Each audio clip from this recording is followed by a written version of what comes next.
Well, I think she was determined that he would be an artist. She stopped him going from medical school and told him he couldn't, and that he had to go to art school and study art, and that he was destined to be an artist. And so she, in many ways, is responsible for what he later became, and he talks about that in his letters and writings. He says he is the child of his mother's imagination, and I think that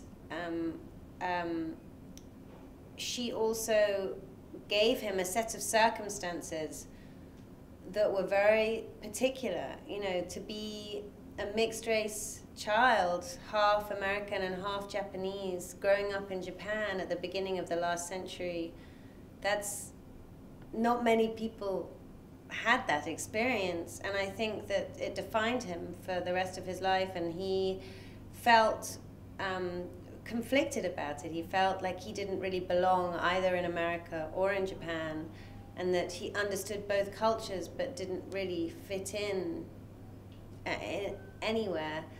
But that was the source, this conflict in him was also the source of great inspiration, and became you know, the inspiration behind a lot of his sculpture, I think. Very familiar. I mean, I didn't go to the, I had never been to the museum. There's an amazing museum in Queens, which he worked in. It was his workshop and studio, and they turned it into a museum after his death.